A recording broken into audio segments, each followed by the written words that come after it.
Assalamualaikum warahmatullahi wabarakatuh. Salam sejahtera untuk kita semua. Pada kesempatan kali ini, saya akan menjelaskan mengenai sebuah kasus, yaitu kekerasan fisik di sekolah. Pertama-tama, saya berterima kasih kepada Dr. Haja Samsida, MPD, selaku dosen pada mata kuliah kali ini. Perkenalkan, nama saya Nurul Mutmainah Mustari dengan NIM 200208502001 kelas 01 PKK.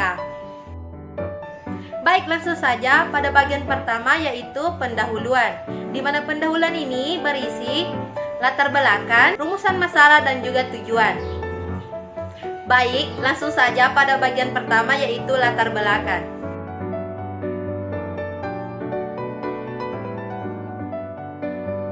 Kekerasan di lingkungan sekolah sering terjadi, yakni antara guru dan juga siswa. Salah satunya yaitu seperti kekerasan yang dilakukan oleh orang tua siswa dan siswa terhadap salah satu guru yang ada di SMK Negeri 2 Makassar. Alasan saya memilih kasus ini karena yang pertama itu memiliki sumber yang akurat, dan yang kedua, kasus ini cukup unik karena keterlibatan orang tua tidak dibenarkan. Yang ketiga, pemukulan yang dilakukan oleh orang tua siswa dan siswa terhadap guru jarang terjadi. Baik, selanjutnya kita beralih pada rumusan masalah. Nah, rumusan masalah kali ini terbagi menjadi 6. Yang pertama itu, bagaimana kejadian kronologis penganiayaan guru SMK Negeri 2 Makassar. Yang kedua, hak apa saja yang dilanggar dari kejadian penganiayaan guru di SMK Negeri 2 Makassar. Dan yang ketiga, teori-teori apa saja yang terkait dengan kasus kekerasan. Yang keempat, apa saja isi dari kode etik guru yang berkaitan dengan kasus kekerasan di lingkungan sekolah. Yang kelima, faktor apa saja yang mempengaruhi terjadinya kekerasan di lingkungan sekolah. Dan yang keenam, bagaimana solusi dalam mengatasi kekerasan yang terjadi di lingkungan sekolah. Baik, selanjutnya kita beralih pada tujuan. Nah, tujuan di sini juga terbagi menjadi 6 bagian. Yang pertama itu, untuk mengetahui bagaimana kejadian kronologis penganiayaan guru di SMK Negeri 2 Makassar. Dan yang kedua, untuk mengetahui hak apa saja yang dilanggar dalam kasus penganiayaan guru di SMK Negeri 2 Makassar. Dan yang ketiga, untuk mengetahui teori-teori apa saja yang berkaitan dengan kasus kekerasan. Yang keempat, apa saja isi dari kode etik guru yang berkaitan dengan kekerasan di lingkungan sekolah. Yang kelima, untuk mengetahui faktor apa saja yang mempengaruhi terjadinya kekerasan di lingkungan sekolah. Dan yang keenam, untuk mengetahui apa saja solusi yang dapat mengatasi kekerasan di lingkungan sekolah. Baik, selanjutnya kita beralih pada bagian 2, yaitu pembahasan. Baik, yang pertama mengenai kronologi kejadian. Baik, langsung saja. Pukul 10 pagi, Dasrul 45 tahun selaku guru arsitek menegur siswa MA 15 tahun karena tidak membawa tugas. Tak terima ditegur, MA kemudian mengatakan hal yang tidak sopan. Ia spontan mendapat tamparan dari Dasrul. MA lalu melapor kepada ayahnya, Adnan, 38 tahun, yang langsung ke sekolah ingin bertemu wakil kepala sekolah. Di tengah perjalanan, mereka bertemu dengan Dasrul. Kemudian MA memberitahu Adnan bahwa orang itulah yang telah menamparnya. Adnan lalu menanyakan alasan mengapa Dasrul memukul MA. Dasrul menjawab bahwa MA nakal dan juga tidak membawa tugasnya. Tak terima jawaban Dasrul, Adnan langsung memukulnya hingga melukai hidung dan pelipisnya.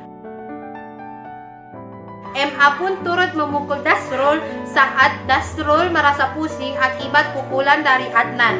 Siswa yang mendengar kegaduhan tersebut langsung berlari keluar kelas untuk membantu Dasrul.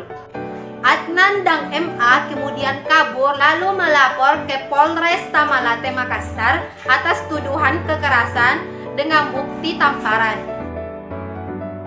Siswa SMK Negeri 2 Makassar tidak terima gurunya dipukul, kemudian melakukan demo untuk menuntut agar Adnan dan MA dihukum karena telah melakukan kekerasan kepada Dasrul. Pihak sekolah lalu mengeluarkan MA setelah melakukan pertimbangan yang matang. Adnan dan MA kini dinyatakan sebagai tersangka dengan maksimal 7 tahun penjara. Selanjutnya bagian kedua, yaitu mengenai hak apa saja yang dilanggar dalam kekerasan tersebut. Nah, di sini saya mengambil 4 pasal yang dilanggar dalam kasus kekerasan di SMK Negeri Makassar ini. Yang pertama itu mengenai pasal 40 ayat 1 Undang-Undang Nomor 20 Tahun 2003 tentang Sistem Pendidikan Nasional. Selanjutnya yaitu pasal 39 ayat 1 Undang-Undang Nomor 14 Tahun 2005 tentang guru dan dosen.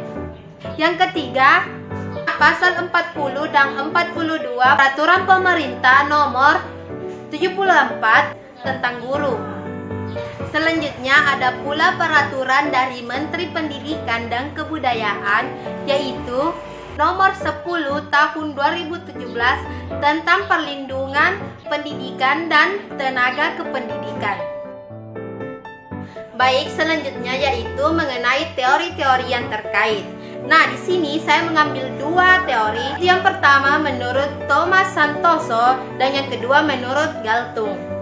Nah, langsung saja yang pertama yaitu menurut Thomas Santoso. Menurut Thomas Santoso, kekerasan dapat dibagi menjadi 3 kelompok besar. Yang pertama itu kekerasan sebagai tindakan individu atau kelompok individu. Yang kedua itu kekerasan berasal dari struktural. Yang ketiga itu kekerasan sebagai jejaring antar individu dengan struktur. Selanjutnya kita beralih pada teori Galtung 1971. Nah, menurut Galtung ini kekerasan merupakan setiap kondisi fisik, emosional, verbal, spiritual, dan juga merupakan sikap, kebijakan, atau kondisi yang melemahkan, mendominasi, atau menghancurkan diri kita sendiri dan diri orang lain. Baik, selanjutnya kita beralih pada kode etik guru. Nah, di sini saya mengambil 4 isi dari kode etik guru. Nah, yang pertama itu guru berbakti mendidik peserta didik untuk membentuk manusia membangun yang berpancasila. Yang kedua, guru menciptakan suasana yang sebaik-baiknya yang menunjang keberhasilan dari proses belajar mengajar.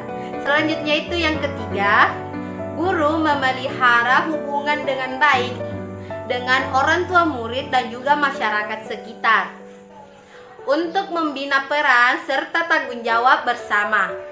Selanjutnya yaitu bagian yang keempat, guru berusaha untuk memperoleh informasi dari peserta didik sebagai bahan melakukan bimbingan dan juga pembinaan. Selanjutnya yaitu bagian kelima mengenai faktor terjadinya kekerasan di lingkungan sekolah. Di sini saya mengambil 4 hal yang umum dilakukan sehingga terjadinya kekerasan. Yang pertama itu diakibatkan oleh kesalahan siswa disertai dengan hukuman. Contohnya seperti siswa yang tidur pada saat jam mata pelajaran berlangsung. Yang kedua itu refleksi dari perkembangan hidup masyarakat sehingga menimbulkan sikap instant solution dengan cara kekerasan. Yang ketiga itu dikarenakan buruknya sistem pendidikan dan kebijakan yang berlaku. Contohnya seperti mengharuskan kita untuk menguasai semua mata pelajaran. Yang keempat ini dipengaruhi oleh lingkungan sekitar dan juga media massa.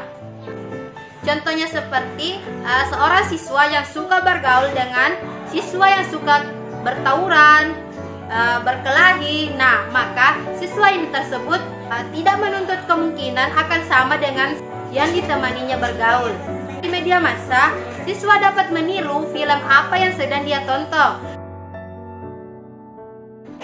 Selanjutnya yaitu bagian keenam, solusi.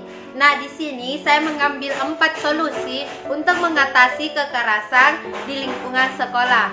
Nah, yang pertama itu, guru harus ikut serta dalam penerapan aturan untuk mengurangi kemungkinan terjadinya kekerasan di dalam kelas.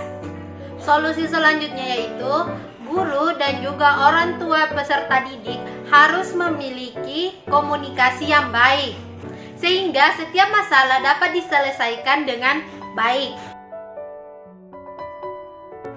Selanjutnya, mengenai solusi, kita bisa mendorong dan menguji anak setelah melakukan hal baik tanpa melakukan kekerasan. Solusi selanjutnya, kita bisa mendidik peserta didik dengan melakukan pola hidup sehat tanpa kekerasan. Berikut list dari sumber yang saya dapatkan untuk menyelesaikan tugas video kali ini. Baik, itulah yang bisa saya sampaikan pada video kali ini. Jika ada salah kata mohon dimaafkan. Sekian dan terima kasih. Assalamualaikum warahmatullahi wabarakatuh.